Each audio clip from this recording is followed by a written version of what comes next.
تہجد کی فضیلت، تہجد کی فضیلت، تہجد کی فضیلت، تہجد کی فضیلت۔ اللہ تعالیٰ نے رات کے قیام کرنے والوں کا قرآن مجید میں تذکرہ فرمایا ہے۔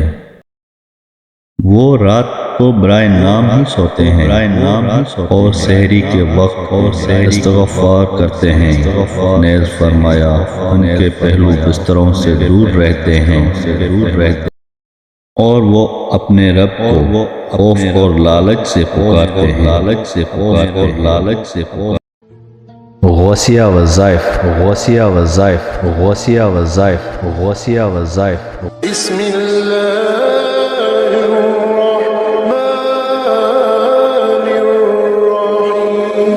شروع اللہ کے نام سے جو بڑا مہربان نہایت رحم والا ہے۔ السلام علیکم ورحمۃ اللہ وبرکاتہ۔ میرے پیارے بھائیو، جس میرے بھائی نے میرا یوٹیوب کا چینل سبسکرائب نہیں کیا تو برائے مہربانی میرے یوٹیوب کے چینل کو سبسکرائب کرتے جائیں اور ساتھ میں لائک بھی کرتے جائیں۔ سبسکرائب اور لائک کرنے سے میری حوصلہ افزائی ہوگی تاکہ میں آپ کے لیے اور اچھی ویڈیو بناتا جاؤں۔ میرے پیارے بھائیو، آج میں آپ کے لیے تہجد کی فضیلت کے بارے میں کچھ باتیں بتاؤں گا۔ یہ غنیۃ الطالبین میں میرے مرشد کریم نے تحریر فرمائی ہیں۔ تہجد کی فضیلت۔ پر نور سیدنا غوث اعظم قدس رہو غنیۃ الطالبین میں تحریر فرماتے ہیں، اللہ تعالیٰ نے رات کا قیام کرنے والوں کا قرآن مجید میں تذکرہ فرمایا ہے۔ وہ رات کو برائے نام ہی سوتے ہیں اور سحری کے وقت استغفار کرتے ہیں۔ نیز فرمایا ان کے پہلو بستروں سے دور رہتے ہیں اور وہ اپنے رب کو خوف اور لالچ سے پکارتے ہیں۔ نیز جو لوگ رات کے وقتوں میں سجدے اور قیام کی حالت میں عبادت کرتے ہیں، آخرت سے ڈرتے ہیں اور اپنے رب کی رحمت کے امیدوار ہیں، فرمایا وہ لوگ جو اپنے رب کے حضور سجدوں اور قیاموں کے ساتھ رات بسر کرتے ہیں۔ نیز اور آپ رات کے وقت تہجد پڑھیں جو آپ کے لیے زائد ثواب ہے۔ امید ہے کہ آپ کو آپ کا رب مقام محمود پر پہنچائے گا۔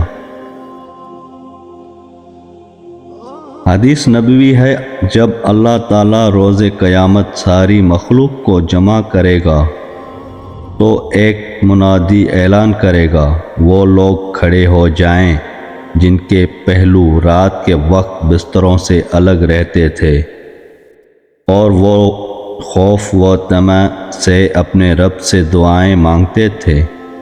یہ سن کر تھوڑے سے لوگ کھڑے ہو گئے۔ پھر منادی اعلان کرے گا، وہ لوگ کھڑے ہو جائیں جنہیں تجارت اللہ کے ذکر سے غافل نہیں کرتی تھی۔ یہ اعلان سن کر بھی کچھ ہی لوگ کھڑے ہوں گے۔ پھر منادی اعلان کرے گا کہ وہ لوگ کھڑے ہو جائیں جو خوشی و غمی، عافیت و مصیبت، ہر حال میں اللہ کی نعمتوں کا شکر ادا کرتے تھے۔ یہ اعلان سن کر بھی کچھ لوگ کھڑے ہو گئے۔ ان کے علاوہ باقی تمام لوگوں سے حساب لیا جائے گا۔ نبی کریم صلی اللہ علیہ وسلم نے فرمایا کہ دن کے روزے پر سحری کے ساتھ مدد لو اور رات کے قیام پر دوپہر کے آرام سے مدد لو۔ رات بھر سونے والا مفلس ہے، ایسے شخص کے کان میں شیطان پیشاب کر دیتا ہے۔ بعض اوقات نبی کریم صلی اللہ علیہ وسلم نے ایک آیت کی تلاوت ہی رات بھر جاری رکھتے۔ حضرت عائشہ، ایک رات سوتے وقت میرا جسم آپ کے جسم سے مل گیا۔ آپ نے فرمایا، عائشہ کیا تم مجھے اس رات رب کی عبادت کی اجازت دیتی ہو؟ میں نے کہا اللہ مجھے آپ کا قرب پسند ہے، تاہم میں آپ کی خواہش کو ترجیح دیتی ہوں۔ پھر آپ نے قیام کیا اور رو کر قرآن کی تلاوت کی، حتیٰ کہ آپ کے کندھے مبارک بھیگ گئے۔ پھر آپ بیٹھ کر تلاوت کرتے رہے، حتیٰ کہ آپ کے پہلو آنسوؤں سے تر ہو گئے۔ پھر لیٹ کر تلاوت کی اور روتے رہے، حتیٰ کہ زمین تر ہو گئی۔ آپ کے پاس جب بلال آئے تو انہوں نے کہا یا رسول اللہ، میرے والدین آپ پر قربان، کیا اللہ تعالیٰ نے آپ کے آئندہ اور گزشتہ کے تمام گناہ معاف نہیں کر دیے؟ فرمایا بلال، پھر میں شکر گزار بندہ نہ بنوں؟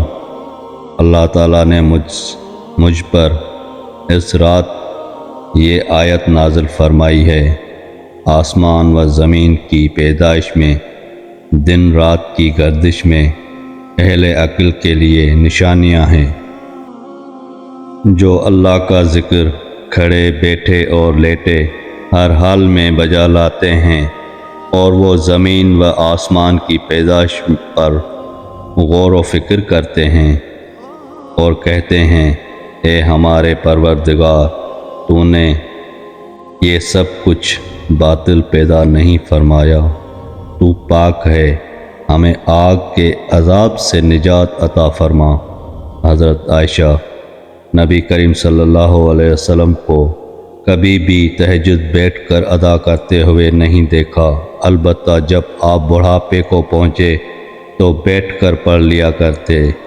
جب کسی سورت کی 30-40 آیات رہ جاتی تو کھڑے ہو جاتے اور انہیں پڑھ کر رکوع کرتے۔ یمر بن بشیر میں عشاء کے بعد ابن مبارک کے گھر کے دروازے پر پہنچا تو آپ نماز کی حالت میں سورۃ الانفطار پڑھ رہے تھے۔